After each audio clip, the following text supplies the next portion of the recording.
Okay guys, I'm here today with Dan Vallimont, huge honor for me. Guys, Dan is a 2-time All-American, Division 1 in wrestling here in the United States.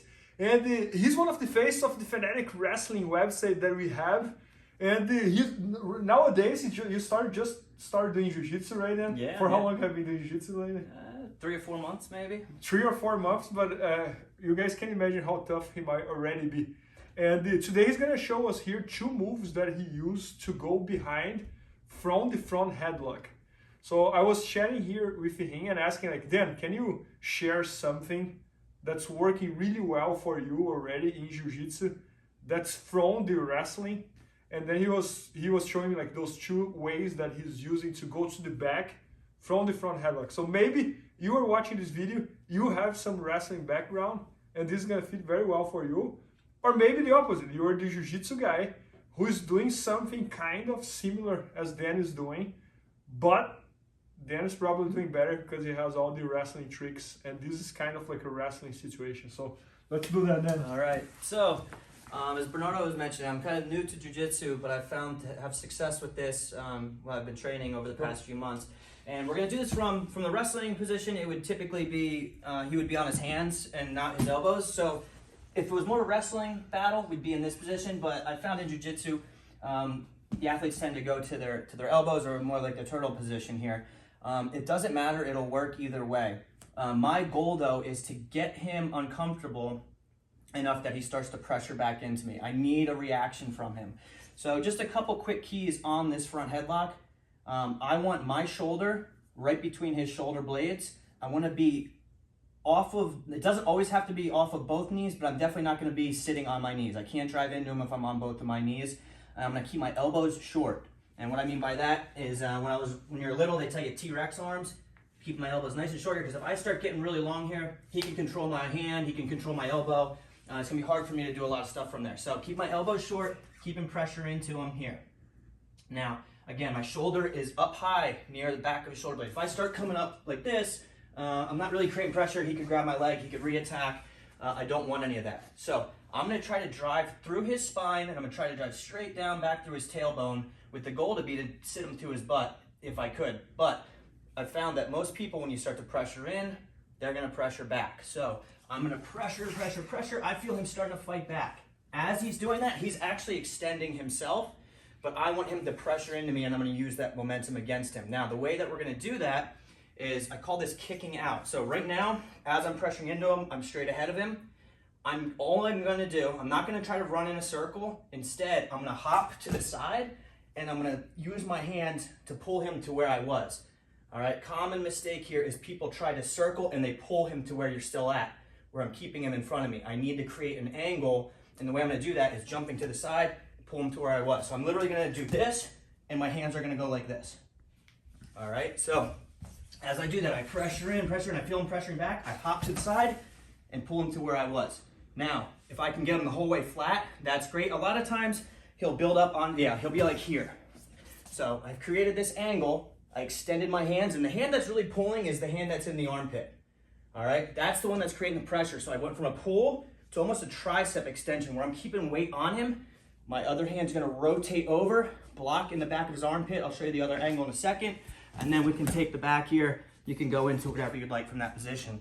So maybe try this side just so you can turn, this way. So they can see a little bit more. There. So again, pressuring in. I feel him start to pressure back. I kick out, extend.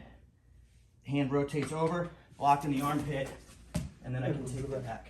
Oh yeah, so it's almost like one hand is kind of behind my armpit over here, and that hand really like pushed me. So you were in front of me, you disappear from in front of me, you go sideways, and you use this hand on my triceps, push me forward as much as you can. Yes.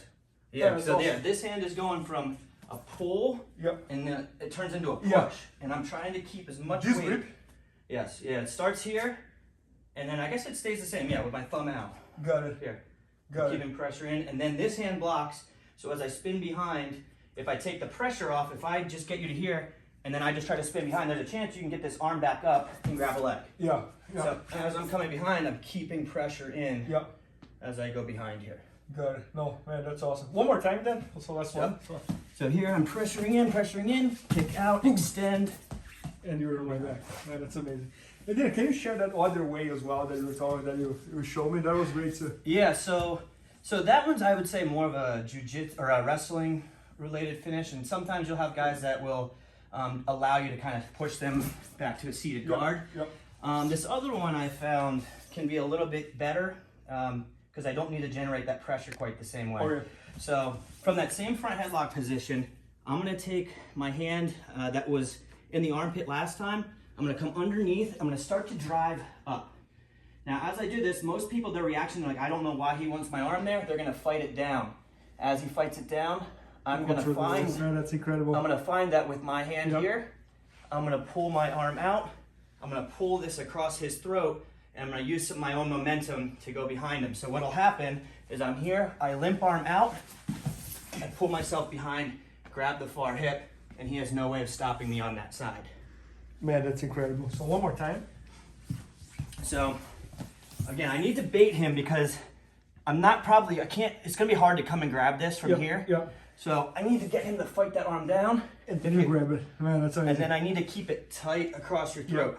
If I keep space, you could extend it, and I don't really have anything there. So here, and then when I spin behind, my free hand is gonna grab the far hip bone and pull it towards me here. Pull everything so I can knock you to your hip here. Got it. Man, that's amazing. So I mean, like, it's a little similar to the first one as well, because you were also disappearing from in front of me and going to my side. But the second one is a little bit more sophisticated. Like you get the other hook, you give to the other hand. So it's almost like the first one is more like straight and forward, and the second one is a little bit more technical. Yeah, I would say that's true. And I would just say on the first one, you need to get a feel for it, because if you're not pushing into me, There's the push and back I'm not thing. going to be able to get you extended. And the second one, you can force it. Yes, Even exactly. without that reaction. Yeah, very true. So the first one, it might look easier, but you do have to play around in there and kind of get used to the idea of extending your opponent and getting their weight. Because if you're here, you're explosive, you can move. But once I start extending you this way, it's easier for me to get behind them. No, man, that's amazing. Yeah. So guys, Dan Vallimont, he's one of the best instructors we have at fanaticwrestling.com, and he started Jiu-Jitsu to be able to teach better Jiu-Jitsu, wrestling for Jiu-Jitsu. So he has a ton of instructional videos at BJJ Fanatics and fanaticwrestling.com. He's one of the best instructors I ever had for wrestling, and so make sure to check that out. And all his instructors are gold. And thanks so much, Dan. I appreciate it. Thank you. Please help me out to grow my YouTube channel. Just click subscribe. And to watch more videos, just click under see more videos. I hope you enjoyed. BJJFanatics.com. Use the promo code YouTubeFaria to get 10% off any instructional video. Improve your jiu-jitsu faster.